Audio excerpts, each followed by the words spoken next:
I'm Harold. I already put up the last little piece of video that I've got on the steam engine I'm trying to build. That was as far as I could get before I had the first eye operated on, which was the left eye. And then the week after, it was this one, and it's been a week since the last one now. Missed my appointment with the optometrist yesterday. I guess I got too occupied, but we had a house guest from Canada over the weekend, and I probably was occupied with that, forgot about the appointment. And no, it wasn't the famous AVE. It was some other Canadian. But anyway, I guess I really don't know what to say about the steam engine, because I don't know when I'm going to be able to continue on with it.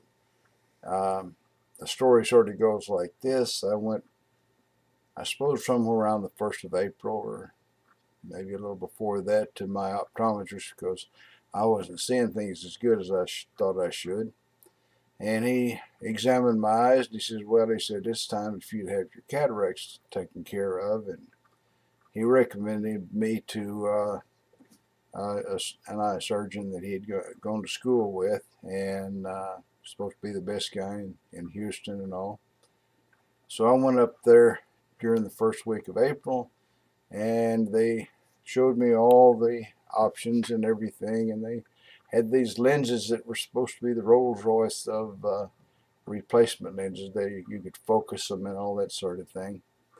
And so I agreed to that, and we got down to the day before I went in for the first eye, and the surgeon called me up and says they don't make these lenses in a power strong enough to correct your astigmatism. We're going to have to go with these other lenses, and what we'll do is we'll set one eye for closer and one eye for further out, and for reading you'll just have to use some readers for up close.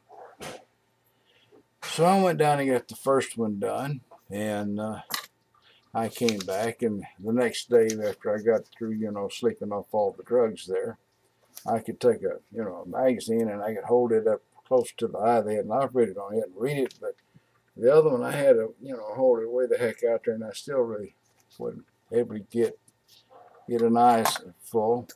It was all clear on this side and all blurry on this side. It was really a strange feeling, and so I went down to the day after I had to go to my optometrist and get a checkup. So I had him knock the left lens out of my glasses, and I tried that, and I thought my head was going to explode. So that didn't work out too well.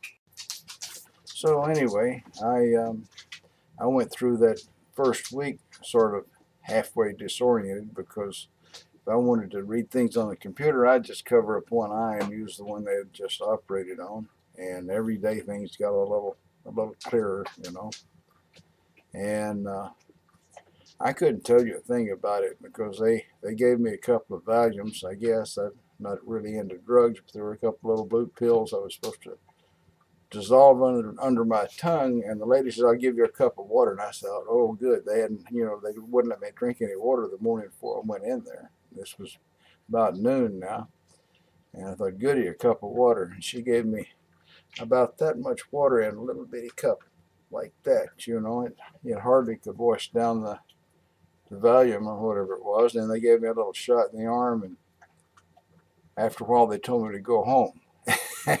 So there wasn't any stress for the operation, because all I remember is just I could see colors, and one time I think I might have felt something push on my eye, but it was out. So when I went back the next time, they had a different person back there to give me the little pills, and I didn't get much more water out of that guy.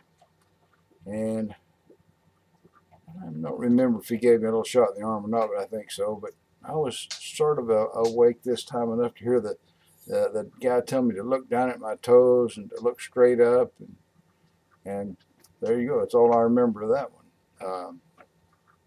I'm sure that's probably boring as heck, but anyway, so here I am. It's going to take about a month for things to settle down, and then I can get a prescription for some readers, In the meantime, I can't read a micrometer up here without a magnifying glass or something, so that sort of puts a stop to reading micrometers and running a machine tool or whatever. So I guess I'll work in the yard. You know, I got some trees that need to be pruned and things like that, and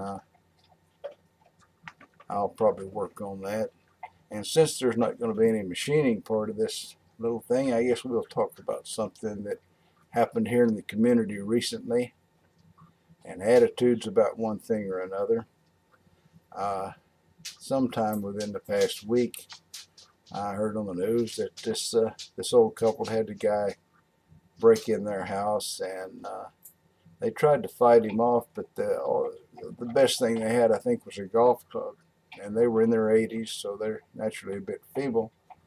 And so the guy dragged the old lady off to the bathroom and stabbed her to death and escaped, and the police were spending the day trying to find him. But later on in the day, they had a call for this guy that was trying to strangle his mother to death, and they went out and arrested him, and they figured from the blood on his shirt that they had the guy, you know. So at least they probably have arrested the right guy there for all the doings. And in some other video, there was comments made about the video was about guns, mind you, and there was some comment about this guy south of the border really liking our guns, and I don't know, so I told that little story in the comments about, you know, what happened there, and I made the comment that that wouldn't happen at this old person's house. Now I'm just a few weeks away from 70, and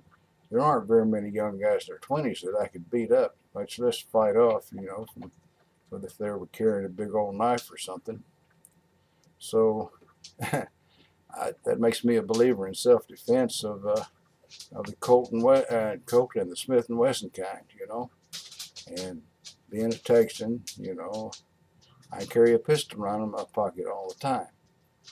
And if this crazy guy had broken into my house, my wife would have been probably shocked for days at all the blood and gore, but I'm pretty sure I could have got that pistol out and terminated him before he did anything to my wife, you know.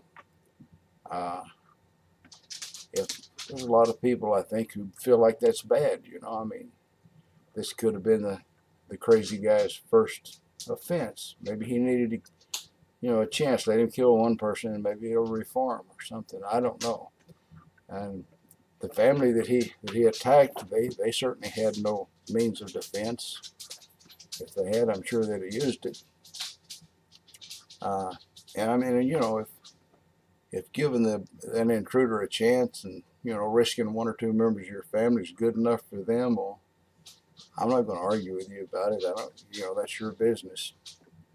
But as far as I'm concerned, I don't see why I need to be responsible for somebody that breaks into my house. I don't care if he's a neighborhood kid making his first mistake or a hardened criminal who's a 3-time loser. You know, it's not, I don't feel any moral responsibility to risk the life or the health or even any of the merchandise in the house just to give this guy, you know, the benefit of the doubt that maybe he could reform and see the Lord and, you know, all that, and be saved and not even go out and do any bad thing anymore. The way I see it, I'm not doing anything to him. I'm inside my house. The doors are all locked, and if I find him in there, he didn't do it with a key. There's no key under the doormat, you know, or in the fire pot or anything like that. If he's in there, he's not up to any good.